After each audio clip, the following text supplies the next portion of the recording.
if you just take one step back and look at the industrial landscape of Australia, why can't we learn the lessons from one era or one industry or one company and apply the learnings across the board? It's like institutional amnesia around it. And there's not enough long-term planning around these issues about how it might apply into the future. And we just see history repeating itself. And it's just so tragic. In terms of the dust diseases space, it's a really interesting time in Australian history, and particularly Australian legal history. So the problem of particularly silica-related disease is just exploding. It is true that as a community, as a government, as a health sector, these issues weren't examined probably adequately enough in the past.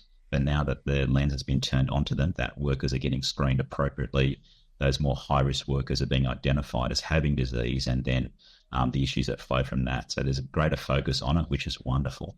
But it's also presented this huge issue that a large proportion of the workplace, the workforce, particularly mining, tunnelling, construction in particular, just have hideous high amounts of silica-related lung disease in particular. And so you got to examine, firstly, well, yeah, they got disease, but why is this happening? And when you peel back a very thin surface layer, you'll see that, many workplaces are treating the issue of dust exposure as a significant risk to their workforce, or they're just not dealing with it at all.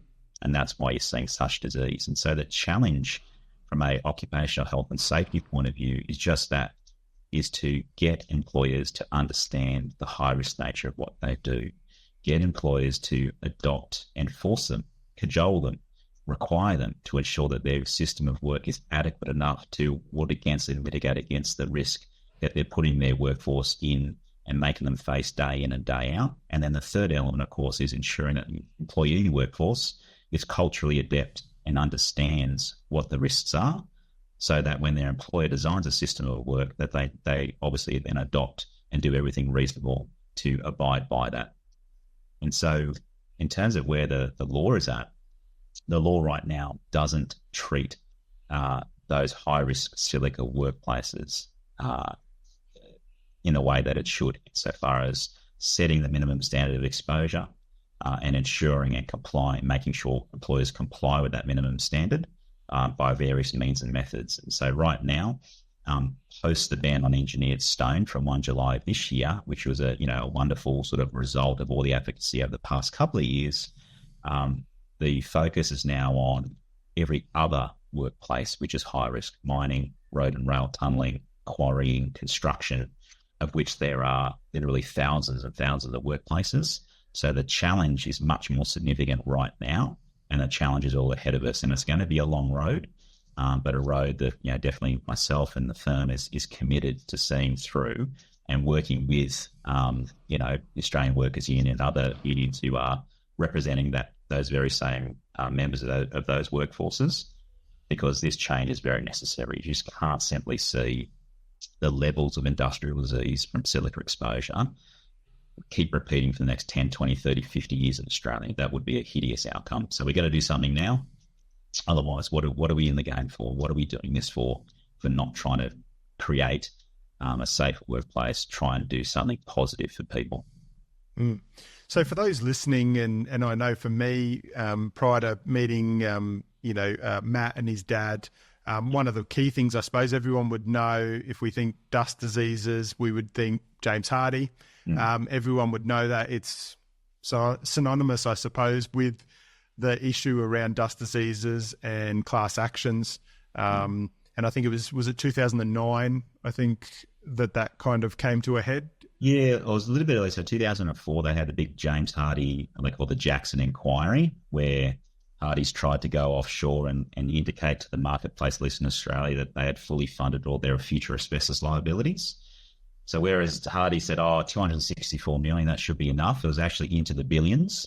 And so they were very, very underfunded, and that's when that issue really blew up. And thankfully it did, because Hardie's would have gotten away scot-free effectively, and been much like, which is a real sad situation in the US and the UK, where the product manufacturers from the asbestos industry have all gone deregistered and defunct, because the liabilities against them for the asbestos injuries basically put them out of business, and therefore all the future victims can't claim compensation from them. So we're able to address that in Australia through a very concerted effort in 2004, a massive campaign led by the famous Bernie Bannon, and on behalf of via the Australian Council of Trade Unions, on behalf of the union movement, really went in hard and justifiably and correctly to make sure that Hardies didn't do what they wanted to do, but had to commit to a level of funding, which today makes the fund, the compensation fund sitting behind the James Hardie companies, fully funded, and asbestos victims today are still getting fully compensated, which is a wonderful outcome from that advocacy from 20 years ago, and hopefully that still continues well into the future. So tell me, Jonathan, why then, are we still having this debate around dust diseases and, shouldn't we have learned? 100%, Steve. It is the most confounding question when if you just take one step back and look at the industrial landscape of Australia. Why can't we learn the lessons from one era or one industry or one company and apply the learnings across the board? It's like institutional amnesia around it. And I think, that's why I often indicate from a governmental regulatory point of view, there's not enough, there's not enough long-term planning around these issues about how it might apply into the future. And we just see history repeating itself, and it's just so tragic. And so one sort of case in point, so we got the engineered stone ban 1 July, but then the conversation should now be, indeed it should have been before 1 July, and it kind of was, but post 1 July, well, what are the replacement products? What are we now seeing in the Bunnings and the Mitre 10s, and what is Metricon putting into their massive home unit developments as a replacement? Is that product indeed safe? Where's the scrutiny around the replacement? Because if we do nothing and just allow it to occur, in 10 or 20 years' time, we'll see a repeat if these products are indeed unsafe or the work practices don't match the risk inherent in the products. And so you look at it, porcelain is now the big replacement. Porcelain still has up to 30% crystalline silica in it. I mean, what are the warnings around it? What are the safe work practices suggested? Do employees know about it? Do companies know about it? Are we seeing just another repeat? And so one hopes that it doesn't keep happening, Steve. But I mean, if history is a good indicator of future performance, the workers of this world are going to cop it again, the next generation, if we don't learn from our mistakes of the past. Yeah. So obviously you talk about legislation and changes that have happened. Talk to me about what you'd like to see in the future around dust diseases and how they're handled by organisations, governments, and obviously some of these safeguards that are put in place to help team members and employees really kind of, look after their health and focus on their futures. Yep. That's a multifaceted in terms of what should be in place. And if you want a greenfield and go to a aspirational ideal land, it's got to start with sufficient and reasonable information around the absolute extreme risks of being exposed to the various toxic dusts in the workplace, identifying where the exposures occurred, and informing both employers, companies, employees and contractors about those extreme risks, and making sure that information is up to date. It's continual reinforcement of those issues, because people can forget, people can stop listening. We spoke about asbestos before. People sometimes just are sick of hearing the asbestos information and story, and sometimes they do switch off. And that's why today, no doubt, even in Brisbane, we're going to have a worker being exposed to asbestos in some form or fashion where they really should be because of that. So the information and awareness about extreme risk has to be up to date. It has to be continuing. And then based on the particular workplace, the system around the maximum exposure limits really does need to be looked at. And the argument oftentimes with industry is that, we can't measure it and it's too hard to implement. Well, okay, let's really drill down into that, because, the profits from coal mining, the profits from metalliferous mining, the profits from road tunnelling are just huge. There is more than sufficient capital to reinvest into proper research and development to understand the risks. and then design specific engineering controls to absolutely reduce the risk of exposure. And then also added on top of that, make sure the individual via their own personal protective equipment, their PPE, is adequate and up to scratch to meet that risk. And I think the rhetoric in the community these days, and it's driven by the big employers, it's driven by the big contracting companies, is to say that, well, workers aren't wearing their masks, so they're to blame. It's the most shameless, in my view, victim blaming in a corporate sense that keeps being peddled out. You just can't keep blaming workers for not wearing their mask. If the employers designing the system of work, if the employer's there to ensure that employees can comply with the system of work, it's on the employer to ensure that that employee, that individual, is aware of the dangers and actually wears their mask. And if something goes wrong in that system, justifiably and reasonably, the employer is to blame for that.